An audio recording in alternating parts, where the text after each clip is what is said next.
A 22-year-old Grand Haven man is facing 9 felony charges in connection to the Meijer mPerks fraud investigation we told you about last month. Tonight we have team coverage on what we know about the suspect in this case. Now today I went to Lansing, where Attorney General Dana Nessel announced his arrest. Nessel says the suspect was the main operative of the criminal enterprise.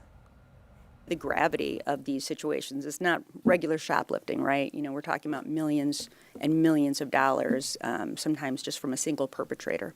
In April of last year, Attorney General Dana Nessel and the Force Team Task Force began investigating retail fraud with Meijer mPerks accounts. Users were noticing their accrued purchase points were stolen and used by someone else. This investigation discovered encrypted chats and foreign online markets where mPerks account credentials were being offered for sale, advertised with the corresponding points contained within each account. Within that investigation, one seller account stood out to our investigators, identified by the name AlphaLand and other variants of that name. AlphaLand was identified as 22-year-old Nicholas Moy from Ottawa County. After a search warrant, police found a significant amount of evidence in his home they intend to use in court. So it's alleged that Nicholas Moy obtained hacked login credentials, cross-referenced those credentials for success with the mPerks infrastructure, and then sold those login credentials, username,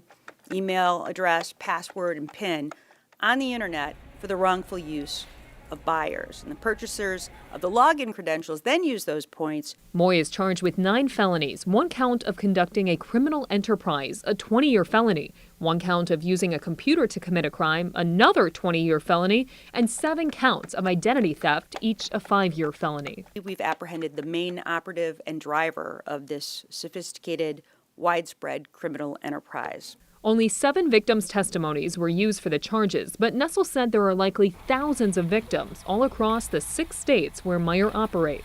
Nessel made it clear Meijer was not hacked nor infiltrated, and the user information was linked to previous data breaches. Some of the victims for which we've charged are believed to have been compromised in a large-scale breach of login credentials used for the popular fitness app MyFitnessPal, which was hacked several years ago, compromising login credentials of millions of users. She also mentioned Meijer has reimbursed customers' points who have contacted them, exceeding $1 million of corporate loss.